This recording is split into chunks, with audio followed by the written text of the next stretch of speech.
Hey, what's up guys? I've got a tip to improve your chess if you're an intermediate player in particular. So it all starts with a very painful blitz game that I played just now, and I'll take you through it and then I'll show you what I did and how I got gooder at chess. Okay, so we start with a Caro-Kann, goes normal. Yeah, hey, the von Hennig gambit, we're in. Okay, bishop comes out. I play f3, they take, I take. And then e6. And this is really instructive because I didn't really know what to do. I wasn't familiar with the move, so I castle, which is the best move, I think. Then the knight comes out, and I decided to pin the knight. And black is slightly better, but I'm a pawn down anyway, right? They break the pin, which is pretty obvious, and getting ready to castle. I come in with my knight because it looks like a nice aggressive square. I bring my knight round to e2, trying to bring it into the action. They push me, I step back, they bring out their other knight, we trade off, and what's the problem with this move? Okay, this is going into my study, okay?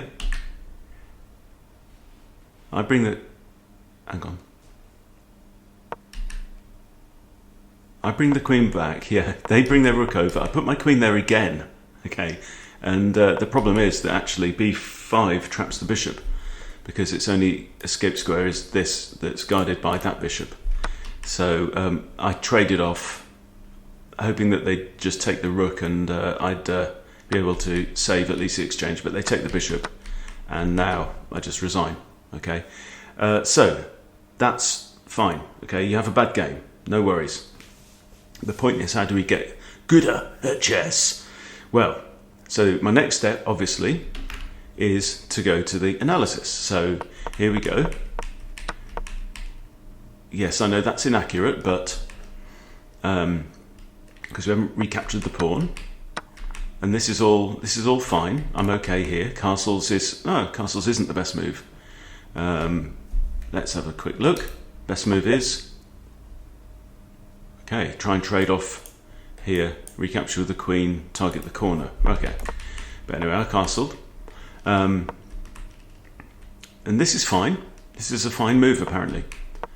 And coming in with the knight is all right, okay. But if we look at the accuracy, my opponent's 97.2 and playing like a 2200, just played immaculately throughout the game. Now, some of us would be inclined to bitch and moan and say, was my opponent cheating, shall I report him, blah, blah, blah. But that's not the point. The point is that I was okay. I was okay. Even at this point, I'm okay. I've got a fighting chance, right? But then the thing is, well, what do you do? So my next step is I went over to my study on the von Hennig and realized I didn't have that line in my study. Okay, so let's go through it again. Okay, e6.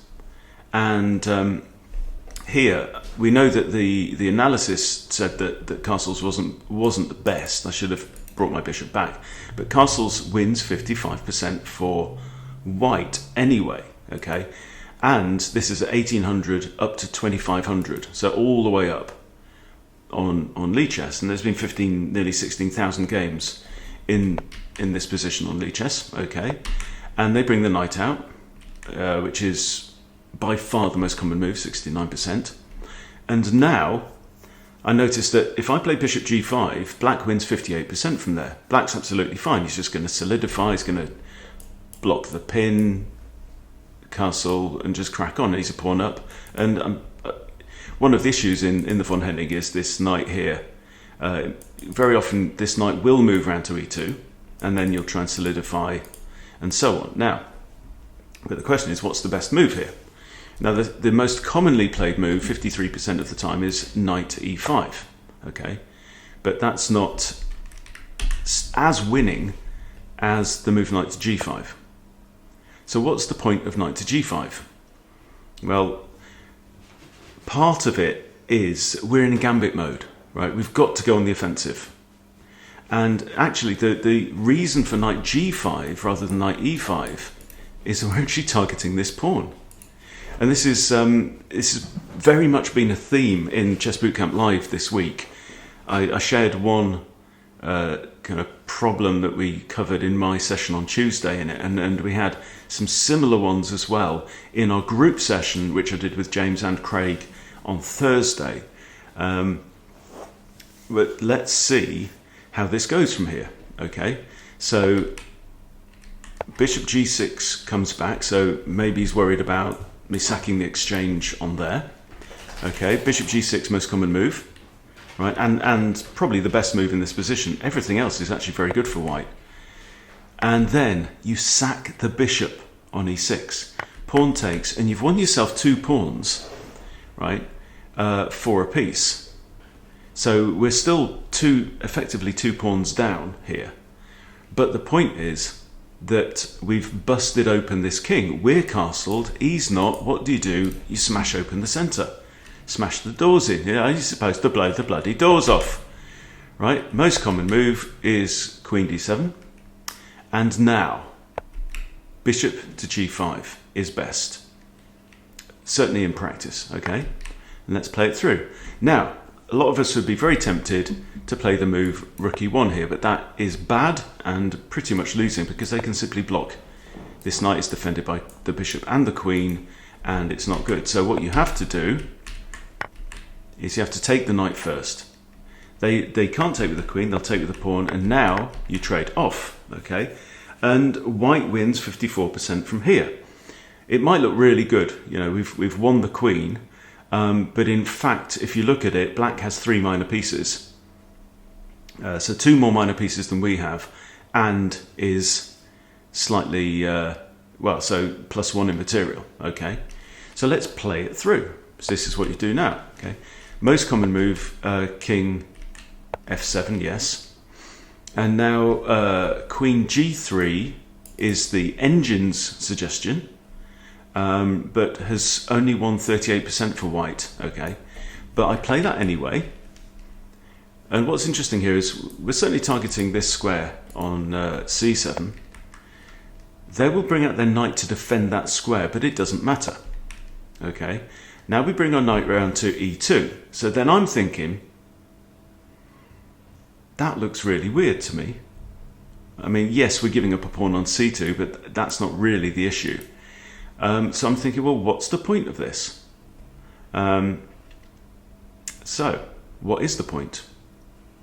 Well, we'd like to come in here, we'd like to split up his pawns and whatever, and obviously now the move queen c7 is not on the cards. So, then what I do is I look down at games that have been played in this position, and I found one played by Tony Stark at 22:43 against Bad Sasha at 23:13, and you click on that, yeah, you can go view, and it loads it up in this exact position.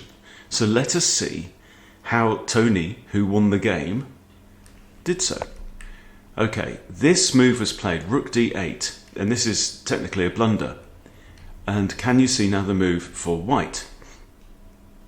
Okay, well, it's actually queen b3. We have 2 ways of attacking this pawn, right? So the king is in check, and let's just play it through. King goes back, we grab the pawn. We now have a fork on 2 pawns and a knight. So what's he going to do? Knight goes there, it's the only safe square, defended by his dark squared bishop. Tony places his knight in. We take the bishop. Rook e1 check. We're sweeping up pawns, and at this point black actually resigned, and it's plus 5.9 for in white's favour. So that's a tip.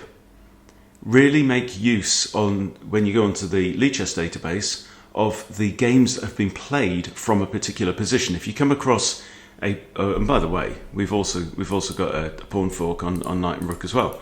Okay, but what you're trying to do is you're trying to understand why certain moves are played, and what is the idea, what are the attacking plans. Oh, by the way, here queen's also forking the rook as well. Okay, so let's just go back to, you can play it all the way through. It's the exact same game that I played, but here that's where I brought out my bishop, and I should attack with my knight, right? It's all about going after the king, and I should have known this from the study that we've been doing this week. Sack the bishop Yeah, let's just see what Stockfish says. Can you sack the knight as well? Because the point is actually after the bishop takes, knight takes, you're hitting the queen, so it's got more. Yeah, bishop take, or bishop f4 as well is also, engine-wise, is pretty good. But bishop f4 is equal in terms of results. But bishop takes here is the point. They pretty much have to take. You take back, hitting the queen. Queen has to move. Come out with more pressure, right? And this is gambit style, right? It's rooks. This knight, this bishop hasn't moved. He's badly underdeveloped. We are 2 points down in material, but this is what's going to be played. Queen takes e6 33% of the time, yeah, and then we're back in the game. Okay, so that's the point. So the tip is, particularly for the intermediate player, if you have studies in a particular line, have you seen that line before? Are you likely to see it again? Use not only what the engine says, use not only the player's database that tells you what the most winning moves are, but if you actually want to understand a position a bit more and the reasons why things are played, rather than just saying, oh, that's the most winning, I need to try and remember it, you'll remember it a lot better if you understand the why behind the move, the idea behind the move. So there you go. Hope that's useful for some of you guys. And the thing that I get from this as well is it's certainly not about remembering the moves, but it's been my teacher here, you know. To come in with my knight here, I'm trying to understand. So it's not just the why behind the move; it's the what is the what's the ethos, right? What is it about this position that I failed to notice when I played the very kind of docile bishop out here? You know, it's -2 for black already. Well, the point is, it's just not that aggressive. It's very easy to defend. But putting my knight on that square, and then the idea of the bishop sack, well, we're playing in the spirit of the gambit style. So there you go. Thought that'd be useful. Hope it's useful. Hope you enjoyed it. Thanks for watching. See you later.